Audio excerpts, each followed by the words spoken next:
আচ্ছা, আপনারা কি জানেন কেন বিদেশিরা ভগবান শ্রীকৃষ্ণের প্রতি বেশি ভক্তি দেখান? আপনারা অবশ্যই লক্ষ্য করে থাকবেন যে ভারতের প্রধান প্রধান ভগবান শ্রীকৃষ্ণর মন্দিরগুলোতে অন্যান্য দেবদেবীর মন্দিরের তুলনায় বিদেশি ভক্তদের সংখ্যা অনেক বেশি।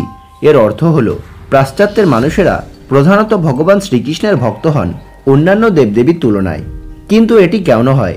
তো আসুন আমরা এই বিষয়ে গভীরভাবে চর্চা করি। তো ভিডিওটি শুরু করবার আগে আপনারা চ্যানেলটিকে অতি অবশ্যই সাবস্ক্রাইব করে কমেন্টে জয় শ্রীকৃষ্ণ অবশ্যই লিখুন। তো প্রথম কারণ হলো ভারতীয় ধর্ম দর্শনের প্রতি বিদেশিদের আকর্ষণ। America, Britain, Canada, Australia, France, রাশিয়ার মতো দেশগুলোর মানুষ ভারতীয় ধর্ম দর্শনের প্রতি বিশেষ আগ্রহী। অনেকে ভারত থেকে জ্ঞান আহরণ করেন এবং নিজ দেশে ফিরে গিয়ে নতুন কিছু লেখেন বা গবেষণা করেন।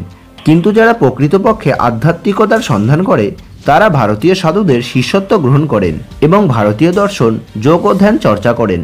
যদি সেই সাধু ভগবান শ্রীকৃষ্ণের ভক্ত হন তাহলে সেই বিদেশিরাও ভগবান শ্রীকৃষ্ণের প্রতি ভক্তি অনুভব করেন। এমনভাবে যদি কোনো সাধু ভগবান শ্রীরামের ভক্ত হন তাহলে তার অনুসারীরাও ভগবান শ্রীরামের ভক্ত হয়ে ওঠেন। আর দ্বিতীয় কারণটি হলো ভারতীয় সাধু ও গুরুর প্রভাব। কোনো বিদেশি সরাসরি ভগবান শ্রীকৃষ্ণ, শ্রীরাম বা অন্য কোনো দেবতার সঙ্গে যুক্ত হন না, বরং প্রথমে তারা ভারতীয় সাধুর দ্বারা প্রভাবিত হন। উদাহরণস্বরূপ ওশো রজনীশের বহু বিদেশি অনুসারী ছিলেন। একইভাবে সত্য সাই বাবারও বহু বিদেশি ভক্ত ছিলেন।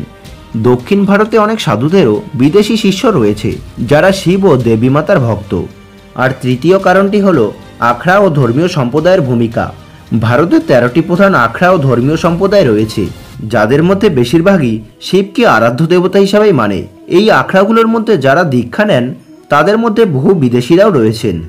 একইভাবে বৈষ্ণব আখড়াগুলোর বিদেশি শিষ্যরাও ভগবান শ্রীরাম আর ভগবান শ্রীকৃষ্ণ উভয়কেই মানেন।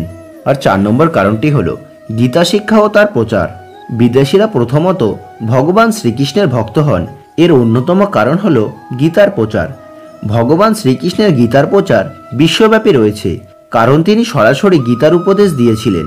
আর অন্যদিকে ভগবান শ্রীরাম গীতার রচনা করেননি বা কোনো বড় শাস্ত্র প্রচার করেননি। গীতার মাধ্যমে সহজেই ভগবান শ্রীকৃষ্ণের শিক্ষা বিশ্বব্যাপীর কাছে পৌঁছে দেওয়া সম্ভব হয়েছে, যেখানে রামকথা বোঝাতে অনেক সময় লাগে। আর 5ম কারণটি হলো ইসকনের ভূমিকা। বিশ্বজুড়ে ভগবান শ্রীকৃষ্ণের ভক্তদের মধ্যে সবথেকে বড় আন্দোলনই হলো international society for Krishna consciousness মানে ইসকন। এই আন্দোলনের প্রতিষ্ঠাতা ছিলেন অভয়চরণ রবীন্দ্র, ভক্তি বেদান্ত স্বামী প্রভুপাদ। বর্তমানে এটি শুধুমাত্র একটি আন্দোলন নয়, বরং এটি একটি বিশাল কৃষ্ণভক্ত সমাজে পরিণত হয়েছে। বিশ্বের বিভিন্ন শহর, new York, London, Berlin, Moscow, এমনকি মথুরা বৃন্দাবনের রাস্তায়ও ইসকনের ভক্তদের দেখা যায়, যারা হরে কৃষ্ণ হরে রাম নাম জপ করেন এবং কৃষ্ণ ভক্ত প্রচার করেন। বৃন্দাবনের ইসকন মন্দির হল বিশ্বের অন্যতম বৃহৎ ও সুন্দর শ্রীকৃষ্ণ মন্দির, যেখানে বিশ্বের বিভিন্ন প্রান্ত থেকে কৃষ্ণ ভক্তরা একত্রিত হন ও জন্মাষ্টমী উদযাপন করেন। এবং 6 নম্বর কারণ হলো ভগবান শ্রীকৃষ্ণের ব্যক্তিত্ব ও আকর্ষণ। বিদেশিরা ভগবান শ্রীকৃষ্ণের প্রতি বেশি আকৃষ্ট হন কারণ তার জীবন চরিত্র অত্যন্ত চিত্রাকর্ষক। তিনি শুধু একজন দেবতা নন, তিনি একাধারে প্রেমিক, রণকৌশলী, ন্যায়পরায়ণ, রাজনীতিবিদ ও সেরা শিক্ষক।